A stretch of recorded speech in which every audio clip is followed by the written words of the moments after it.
Our lesson is about sum and difference identities for tangent. And in this lesson, we have two important formulas. So we have the sum identity for tangent and difference identity for tangent.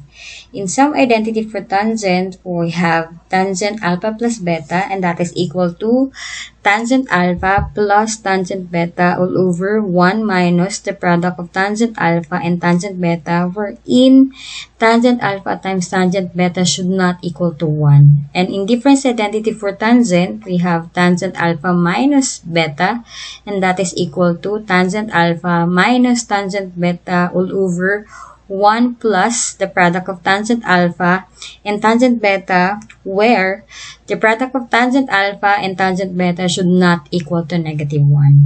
And in this lesson, we will be also needing the unit circle to find the exact value of each trig function. So let's have example number 1. Find the exact value of tangent 15 degrees. 15 degrees is not a special angle. So what are you going to do is find two special angles that when you add or subtract, it will result to 15 degrees. So you have here three examples. So first is we have 45 degrees minus 30 degrees. It will result to 15 degrees.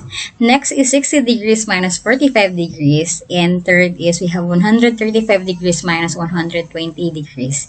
And aside from these three, there are more combinations of two special angles that will result to 15 degrees. But this time, we will be using 45 degrees minus 30 degrees. Since we're using the minus sign, we have now tangent 15 degrees is equal to tangent 45 degrees minus 30 degrees. Therefore, alpha is equal to 45 degrees and our beta is 30 degrees. And this time, we will be using the difference identities for tangent, and this one now is the formula. So we have now tangent alpha minus beta is equal to tangent alpha minus tangent beta all over 1 plus the product of tangent alpha and tangent beta. So after this one, we need to substitute all the values of alpha and beta to this equation. So now we have tangent 45 degrees. Change natin si beta to 30 degrees is equal to, our tangent alpha now becomes tangent 45 degrees, copy the minus sign, tangent beta becomes tangent 30 degrees, all over, copy 1, copy the plus sign, our tangent alpha is tangent 45 degrees, and our tangent beta is tangent 30 degrees. So before we simplify this one, we need to find first the exact value of tangent 45 degrees and tangent 30 degrees. And in trig functions, tangent theta is equal to sine theta over cosine theta. Since we're looking for tangent 45 degrees, we need to find what is sine 45 degrees over what is the cosine 45 degrees. So sine 45 degrees, that is square root of 2 over 2 over our cosine 45 degrees, that is square root of 2 over 2. And to simplify this one, tangent 45 degrees now is equal to, copy mo lang si numerator, proceed to multiplication, get the reciprocal of your denominator, so it becomes now 2 over square root of 2. And by simplifying this, tangent 45 degrees now is equal to 1. So let's proceed to tangent 30 degrees. So you need to find what is sine 30 degrees, that is 1/2, over the cosine 30 degrees, that is square root of 3 over 2. So let's simplify this one. Tangent 30 degrees is equal to, copy mo lang si numerator, proceed to multiplication, get the reciprocal of your denominator, that is 2 over square root of 3. And ito cancel sila, it becomes now 1 over square root of 3. So you need to rationalize that. So tangent 30 degrees now is equal to square root of 3 over 3. So you have now the value of tangent 45 and tangent 30. So let's replace the exact value to our equation. So equals, our tangent 45 is 1 minus, our tangent 30 is square root of 3 over 3. All over, copy si 1, copy plus sign, our tangent 45 is 1 times our tangent 30 is square root of 3 over 3. Equals. So let's simplify first our numerator. So this one is a dissimilar fraction, so we will be needing a LCD. Our LCD is 3. And 3 divided by 1, that is 3, times 1, that is 3. Copy minus sign. 3 divided by 3, that is 1 times square root of 3, that is square root of 3, all over. So, simplify natin ito. Copy 1, copy the plus sign, 1 times square root of 3 over 3. So, same pa rin siya, that is square root of 3 over 3. And this time, let's simplify our denominator. To simplify our denominator, that is equal to, we simply copy the numerator 3 minus square root of 3 all over 3, over, and let's simplify 1 plus square root of 3 over 3, and that is equal to 3 plus square root of 3 all over 3. And let's simplify this one. So that is equal to, copy the numerator, 3 minus square root of 3 all over 3. Proceed to multiplication and get the reciprocal of your denominator.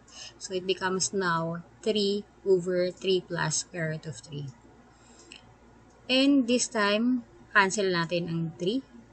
So that is equal now, our numerator is 3 minus square root of 3 all over our denominator. We have 3 plus square root of 3. And if you will observe, we have a radical term in our denominator. So we need to rationalize this one by multiplying both numerator and denominator by the conjugates of our denominator. So let's multiply. We have 3 minus square root of 3 all over 3 minus square root of 3. So, let's multiply. Multiply natin ito dito. So, let's start. 3 times 3, that is equal to 9. 3 times negative square root of 3, that is negative 3 square root of 3. Let's proceed to the second term. Negative square root of 3 times 3, that is negative 3 square root of 3. Negative square root of 3 times negative square root of 3, that is positive 3. All over, let's proceed now to our denominator. 3 times 3, that is 9. 3 times negative square root of 3, that is negative 3 square root of 3. Let's have the second term, square root of 3 times 3, that is positive 3 square root of 3. And square root of 3 times negative square root of 3, that is negative 3. Okay, let's simplify now our numerator. So that is equal to, let's combine all like terms. So 9 and 3, like terms yan. So you have 9 plus 3, that is 12. And this 2, like terms din po siya. So, we simply add the numerical coefficient. So, we have now 12 minus. So, negative 3 plus negative 3, that is negative 6. And we simply copy the square root of 3. All over, let's have our denominator. Ganun din, combine like terms. So, 9 minus 3, that is 6. And itong dalawa, cancel na, it becomes 0. So, our denominator now is equal to 6. And if you will observe our numerator, can factor it out. So that is equal to 6 quantity 2 minus square root of 3. And simply copy our denominator. And this time, we can cancel both 6. So the exact value now for our tangent 45 degrees is equal to 2 minus square root of 3. Find the exact value of tangent 255 degrees. Again, 255 degrees is not a special angle. So therefore, we're going to choose two special angles that when you add or subtract, the result should be 255 degrees. In this problem, I will be using 210 degrees plus 45 degrees. And so we have now tangent 255 degrees is equal to tangent 210 degrees plus 45 degrees. So therefore, alpha now is equal to 210 degrees while your beta is equal to 45 degrees. Since we're using addition, we will be using addition identity for tangent, and this one is the formula. And the formula now is tangent alpha plus tangent beta all over 1 minus tangent alpha times tangent beta. So this time, let's replace all the alpha and beta in this formula. So we replace alpha by 210 degrees. We simply copy the addition sign, and beta now is 45 degrees equals, our tangent alpha now becomes tangent 210 degrees, copy the plus sign. Our tangent beta becomes now tangent 45 degrees all over, copy 1, copy the minus sign, and then tangent alpha becomes now tangent 210 degrees. Again, tangent beta is tangent 45 degrees. And next, we need to find the exact value of tangent 210 degrees and tangent 45 degrees. And in our trig functions, tangent theta is equal to sine theta over cosine theta. Since we're looking for tangent 210 degrees, that is equal to, hanapin mo ang sine 210 degrees, and that is equal to negative 1/2. And the cosine 210 degrees, that is equal to negative square root of 3 over 2. So, let's simplify this one. So, that is equal to, copy mo sa numerator, you have negative 1/2. Proceed to multiplication and get the reciprocal of your denominator. And that one becomes now negative 2 over square root of 3. And let's multiply. So, tangent 210 degrees now, ito ay cancel. So, the answer now is 1 over square root of 3. And we have a rational expression, our denominator, so we need that to rationalize.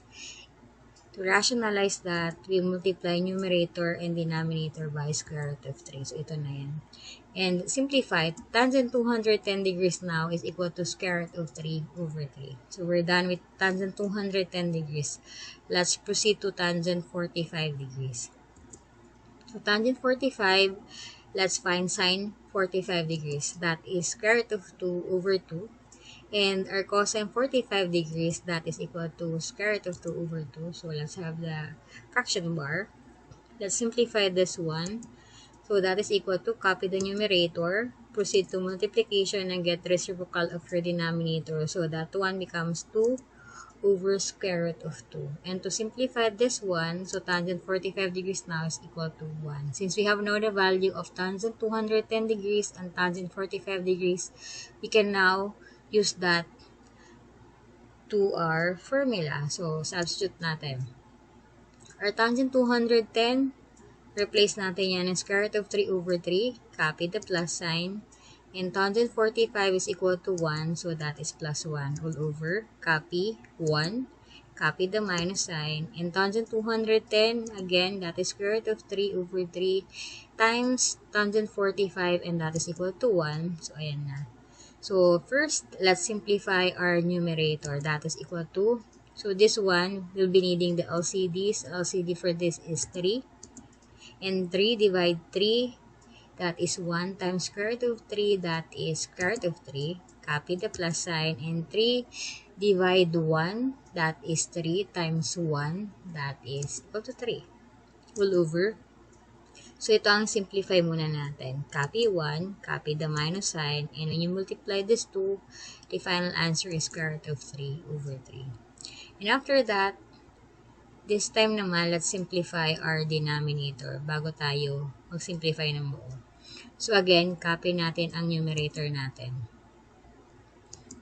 So, let's copy the numerator, and pag sinimplify natin ang denominator, that will be 3 minus square root of 3 all over 3. So, we can now simplify yung buo natin. That is equal to, copy the numerator, square root of 3 plus 3 all over 3. Proceed to multiplication and get the reciprocal of your denominator. So, this one now becomes 3 over 3 minus square root of 3. So, this time, cancel natin si 3. So, ang natira na lang sa atin na yun. So, numerator is square root of 3 plus 3 all over 3 minus square root of 3.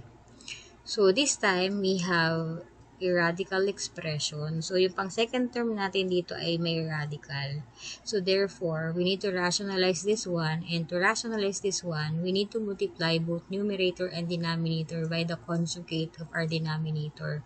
Ang conjugate nitong 3 minus square root of 3 is 3 plus square root of 3. So, multiply natin by 3 plus square root of 3 over 3 plus square root of 3. So, now, let's multiply this one to this one.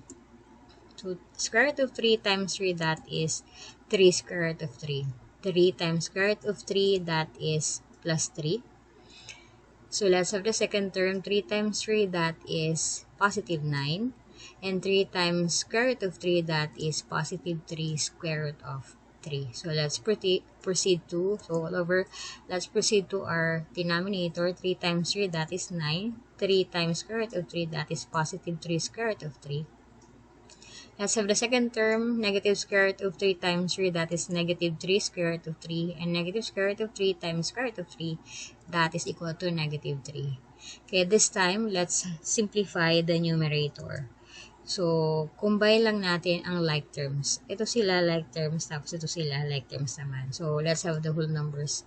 So, 3 plus 9, that is 12. Ito naman, since like terms sila, numerical coefficient lang ina-add dyan. So, 3 plus 3, that is 6. So, bali ito ang ating sagot yan. 12 plus 6 square root of 3 all over. Sa denominator naman, same lang din, combine like terms. So, 9 minus 3, that is 6.